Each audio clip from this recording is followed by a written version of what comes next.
Hey guys, I'm Dave and welcome to the Weird Kid Show. It's awesome having you here today. So this is part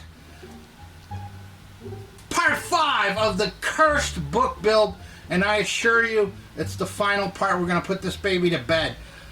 So if you viewed last week's episode, I started to put into practice some of these most popular voted ideas that you guys gave me to put into the cursed book.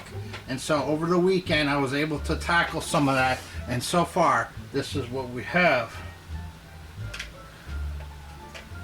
Alright, so what I did was I created some eyelids to go around the big eye, and I wasn't happy with the eyebrow, so I had built up the eyebrow using some cotton and paper towel and latex. So first of all, guys, one of the things I wanted to touch base on is one of the comments from last week was from somebody who keeps coming back. I appreciate that. Rougher stuff. They said the edges of the paper triangles look a little too smooth and regular to have been torn by the demon to me. Good eye, okay? So when I build something, I do what's called blocking, okay? So blocking is basically, with anything I build, be it a mask out of clay or a prop such as this, I'll just assemble the basic idea of it and then go back for the final looks, the details, if you will.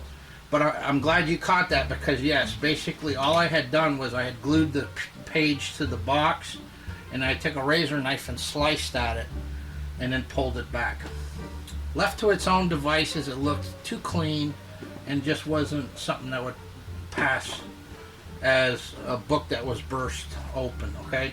So what I went ahead and did is I went in there and I took a razor knife and I scraped it along the edges, and I tore some of the pages. And as you can see, this portion of the book is missing. I do have that right here, and it will be added, but I'm going to be able to do that post. So what we're going to do today is we're going to go ahead and paint this thing. I'm going to paint the face, going to paint the book, and we're going to add the little alien creatures. What do the alien creatures look like? Well, I had already done those over the weekend, and this is what we ended up with, guys.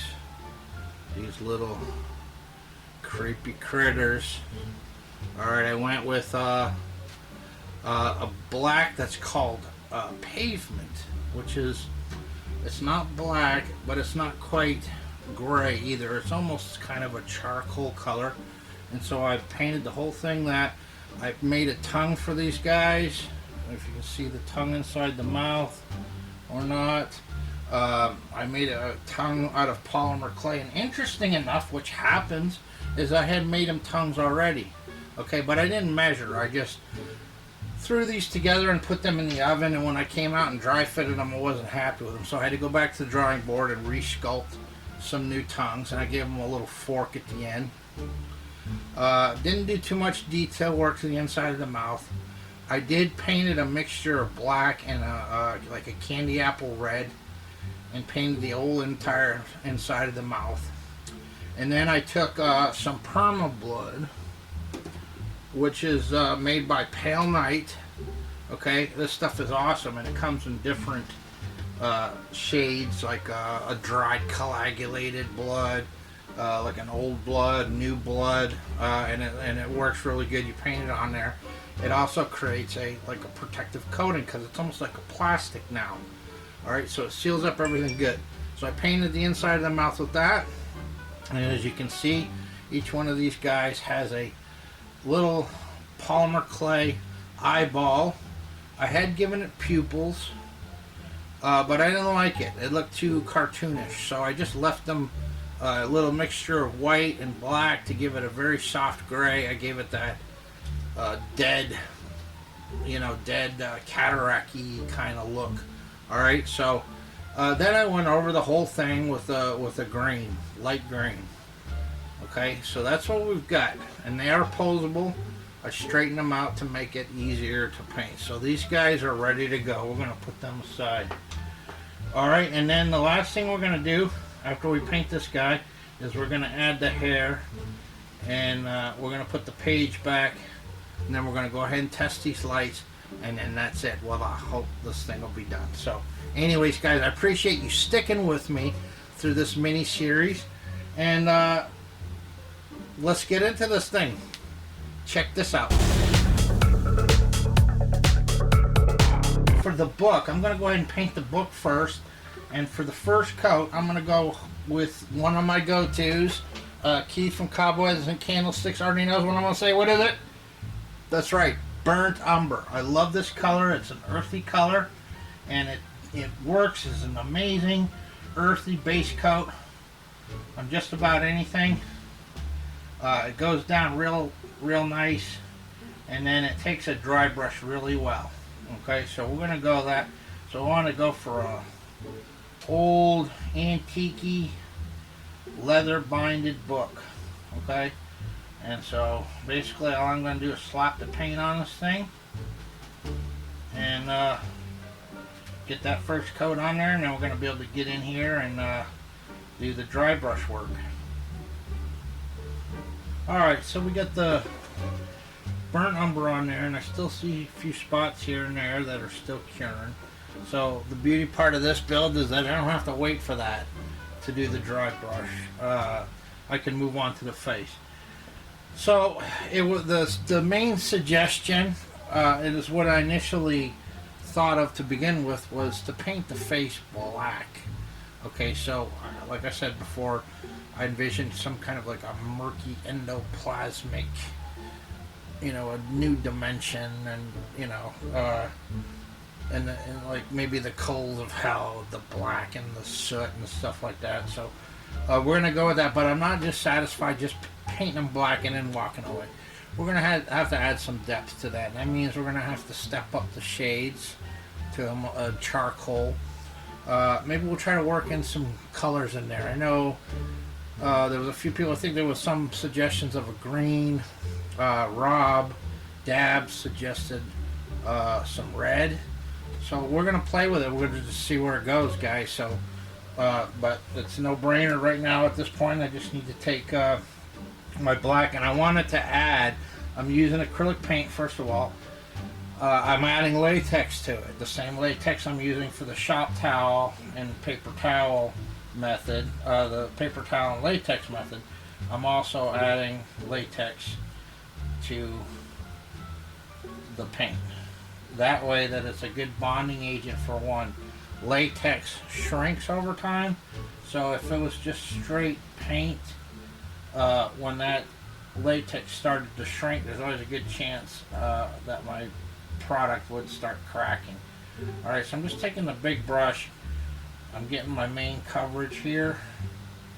Alright, I'm not worried too much about having some showing inside the box, because that's going to be all concealed with the hair and the pages. And hopefully that lighting will be enough to show through. I'm going to paint the horns, everything, even the boils. We're going to put that on there. We can always make them pop afterwards. Let's get right in. It's okay if I get a little bit on the pages. I can always go in there with my thumb and drag it. I could even also take some water and add that to some black paint to really water it down and get a good wash going, and dab it on the pages. But I've covered that on how I age pages in my Necronomicon build. Alright guys, so I'm just going to keep working on this. I'm going to get it all painted, and then we're going to get into the second layer of this. We based them out in flat black. Pretty cut and dry. The only thing is, you know, I use this big brush for the main coverage, and then I took a little brush here to get into the tight areas and stuff. So now that that's drying, we can go over here and start dry brushing this book. And what I picked for that is brown oxide, which is another acrylic paint. and I heavily mix it with latex. Okay, and it's going to give us a different look here. So I'm going to start doing a little dry brush here, and already I can see it's changing the color and the texture, just giving it a different look. And a little heavy here, and then drag that through. We're not going to have to go too crazy. You can add some whites or some beiges. You can go as heavy as you want. You could go as detailed as you want. Like I said, you can put like different embossed, you know, like you could take a glue gun and draw out patterns on the inside, as long as you, you know, if you're going to make it a book that closes, make sure you have enough space for the lip around the box so that it can close and rest flush. Otherwise, go crazy. You could add like a page here that's all burnt and tattered. We could do that, but we're going to stop on part 5 here, so I can always add to it much later. Alright, so I'm going to go and just touch up around, do some dry brushing on the front here, although you're really not going to see too much back here. I know it's there, you know it's there, just like we know that skull is there, but you'd have to really look around it to see that. Alright, so I'm going to work on that, get that all done, and then we're going to go ahead and start hitting the details on this. So I'm going to work on the rest of this. By that time, we're going to be ready for the next step on this color here, so the step up from the black.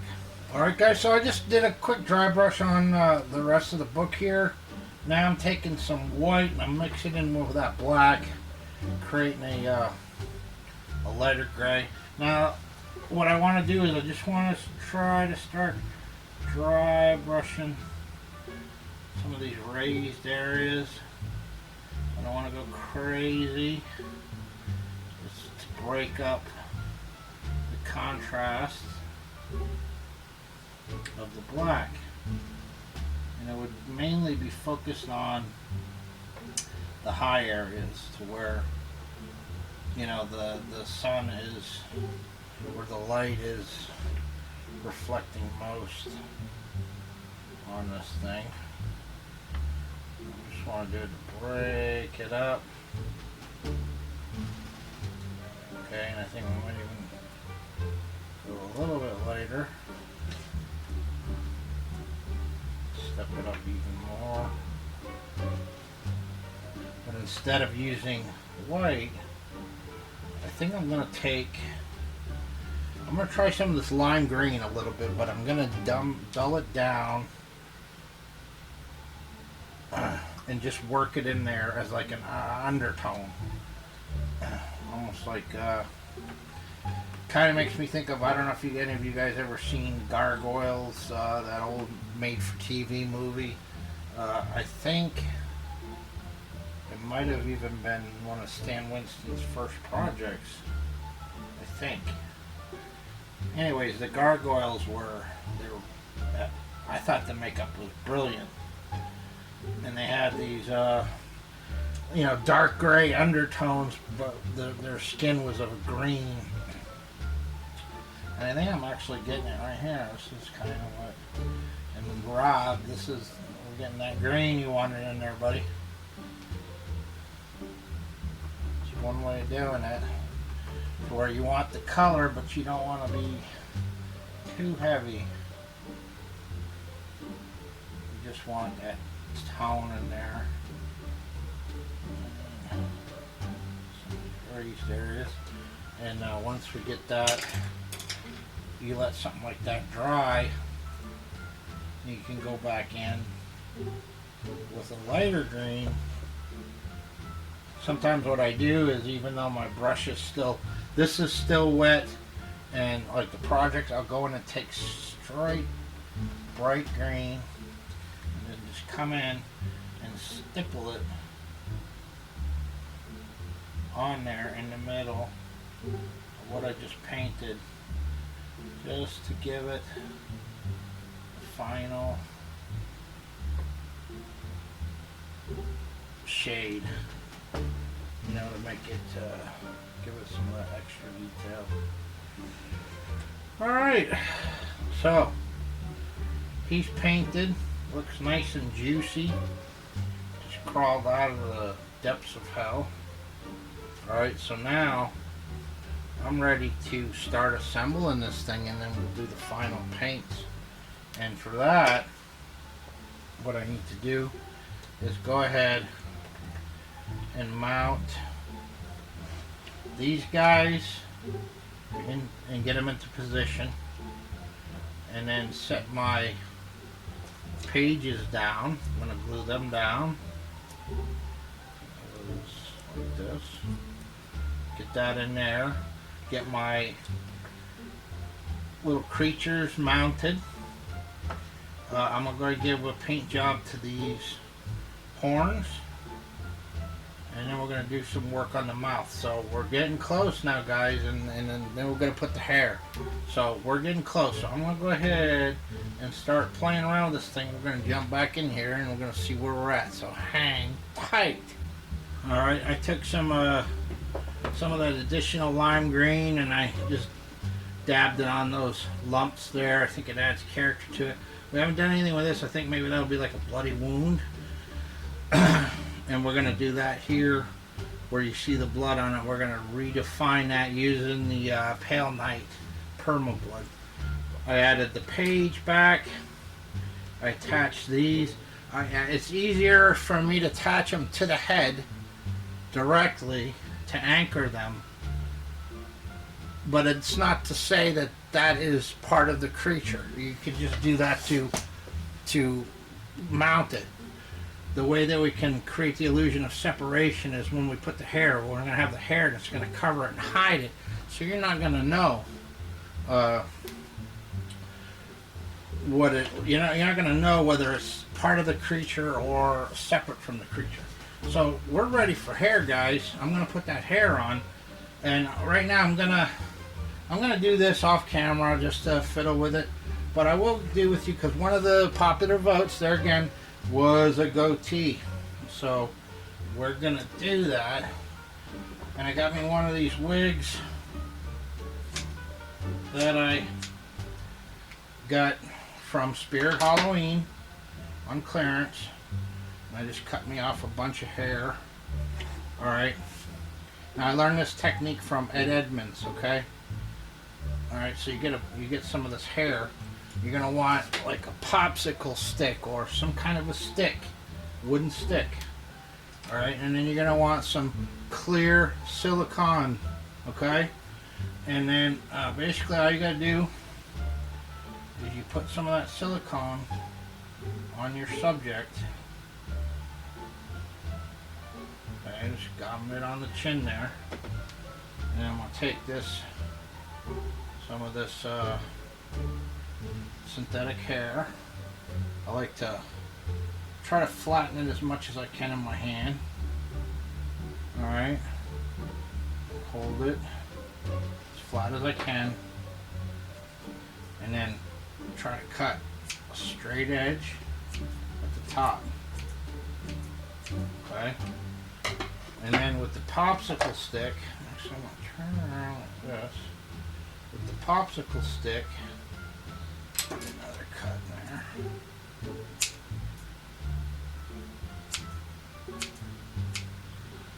Okay, with the popsicle stick, I'm going to take it, I'm going to lay it right on that silicone, and then I'm going to stroke at it, just the hair. And what it's going to do is it's working that silicone into the hair, but yet it's not sticking to my fingers or it's not sticking to the wood. And that's a lifesaver for me, because in the past I've tried to do that, you know, put like I initially started using super glue. When I put hair on things, I use super glue. Oh, and what a mess that is, I'll tell you. You know, I put the super glue on there, and then I would put the hair and then push on it, and then before you know it, it's bleeding through and it's sticking to my fingers and it make a mess. It's just a mess. So this way is so much nicer. All right, Miss Edie, our den mother, Trio of Terror den mother, suggested it should have a braided Fu Manchu.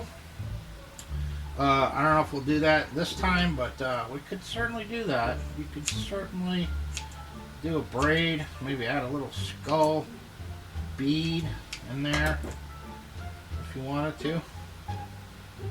Alright, so what the thing to do now is to what I do is I let this set.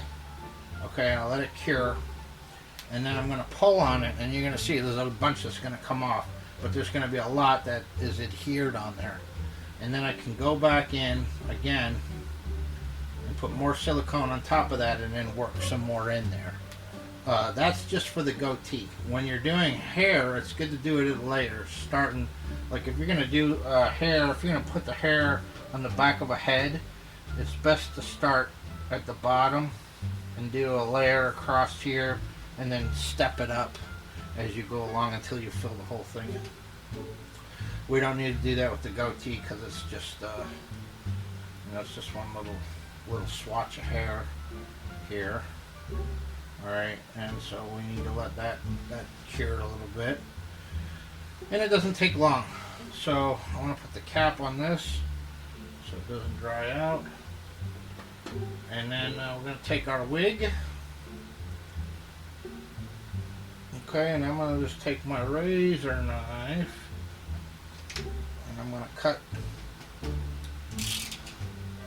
cut it from the inside. Don't cut it from the outside. Don't cut it with scissors.